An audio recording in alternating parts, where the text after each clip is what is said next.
In this video, I'm going to look at an interview that Jill Dando's brother gave in, I believe it was 2018. Jill Dando's brother would have been there throughout the whole court and investigation process. This isn't a true crime documentary to him. He can't just turn off his computer or TV screen.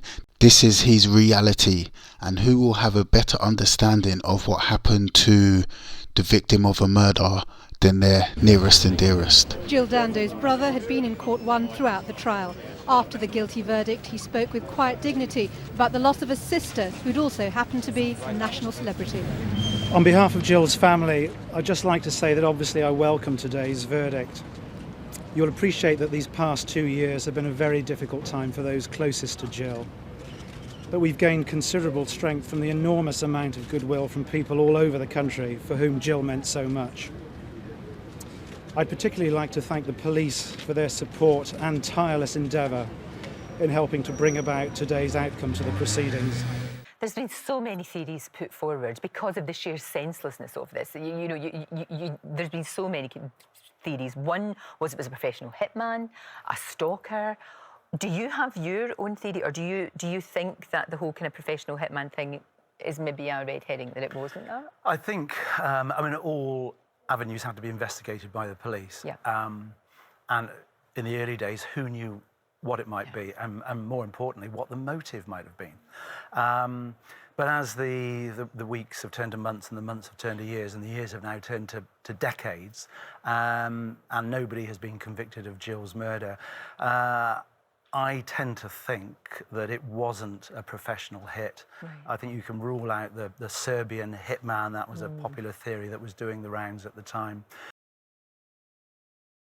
So straight off the bat, Nigel Dando does not believe that his younger sister Jill Dando was shot by a professional hitman. He also says we can rule out the Serbian hitman theory. So why does Jill Dando's brother Nigel not believe his sister was shot by a professional hitman?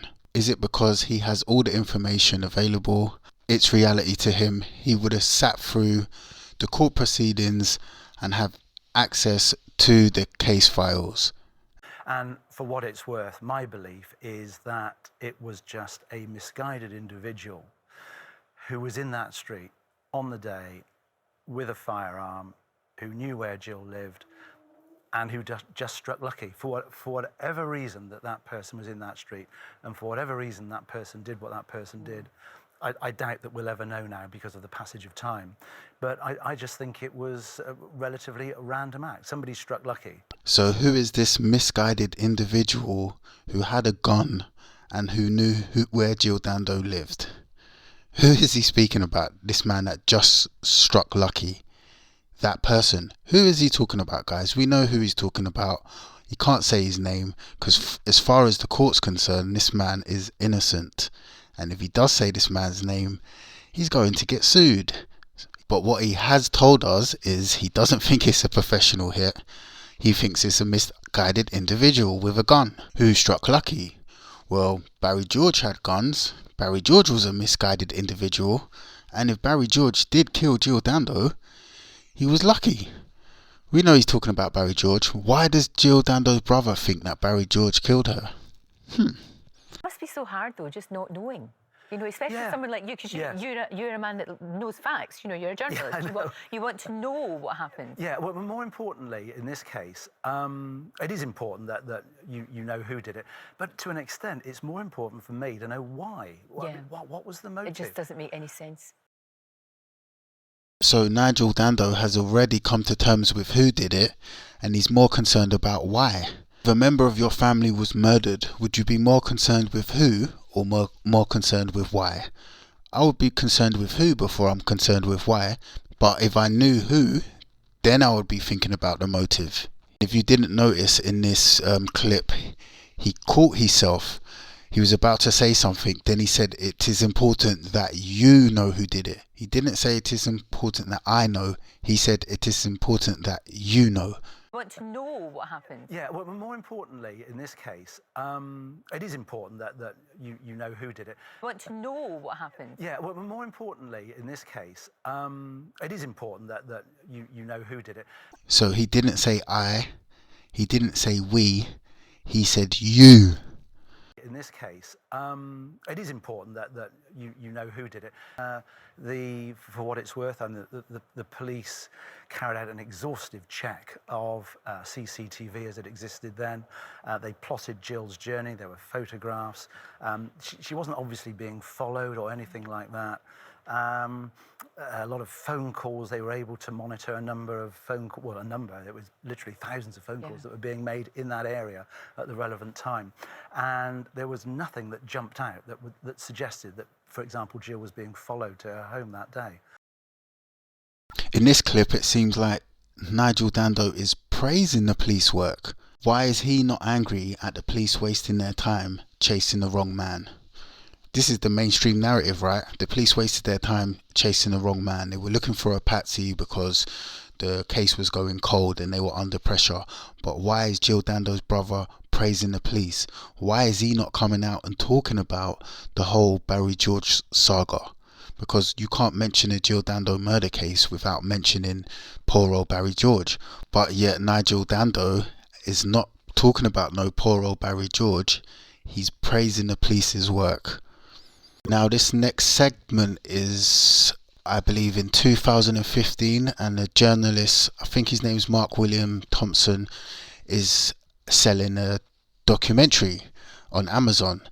And obviously he's going with the professional hitman, poor old Barry George narrative, because that's what's going to sell most of the documentary, and that's what people want to hear. People want to hear the conspiracy professional hitman theory, but you can just take a look at this man's eyes and just see how shifty he is. He's clearly in it for the money.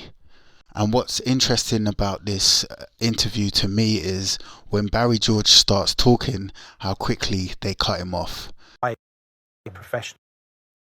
Jill was murdered, assassinated by a professional hitman. For an individual to get away with nearly 20 years now since she was murdered, for that individual to have remained completely under the radar, the gun has never been recovered, nothing else has come into circulation. That shows you the quality of this person. Yeah. Barry won't mind me saying this. Just touch on this. In Hammersmith and Fulham, obviously in Fulham Borough, the amount of CCTV cameras, and they are saying also appearing to suggest that Barry, we have to go. We're very sorry to cut across you, but thank you. So what was the point of them bringing Barry George onto live TV to promote your documentary, but when he starts talking, you cut him off? They cut him off completely when he starts talking. Mark William Thompson has to go with the poor old Barry George narrative, because how else would he get access to the case files? He's not going to get access to the case files through the police, but he can get access through the case files through Barry George's team if he pushes the poor old Barry George narrative. Now, why do you think they cut Barry George off? Is he there just supposed to be a prop? I believe that there was probably someone off screen who's part of Barry George's legal team telling him to cut when Barry George is talking, because they don't want him to incriminate himself. They understand he's still the #1 suspect in the murder of Jill Dando. Touch on this. In Hammersmith and Fulham, obviously in Fulham Borough, the amount of CCTV cameras, and they are saying also appearing to suggest that Barry, we have to go. We're very sorry to cut Yeah. across you, but thank you very much for coming into the studio today and talking. And I'm going to prove to you right now that this Mark William Thompson is a faker. Here's a clip from his documentary that he was promoting in this interview. Though no one had seen the killer, police had an e-fit of a possible suspect. He'd been seen emerging from Bishop's Park near Jill's home and waiting at a bus stop on the Fulham Palace Road. He was described as late 30s or early 40s, 5 foot 11 inches tall, with dark hair. After the e-fit was released, detectives were swamped with calls from the public. The files of Operation Oxborough reveal among the names suggested were some well-known public figures. They included documentary maker Louis Theroux, chef Jean-Christophe Novelli, and presenter Georges Allegaya. None of these men were interviewed by police. Can you believe this? He's still talking about the man at the bus stop. He's still talking about the man in the E-Fit, even though we know this man was James Shackleton and this man was eliminated from the inquiry. Why is he still talking about the E-Fit 15 years after the man was eliminated from the inquiry? His documentary was set up saying that he's presenting new information, and he brings up Louis Theroux's name. But that's fucking poor journalism. The man in the E-Fit was eliminated 15 years before you started your documentary. And you're talking about Louis Theroux. And this is someone we're supposed to take serious. Come on.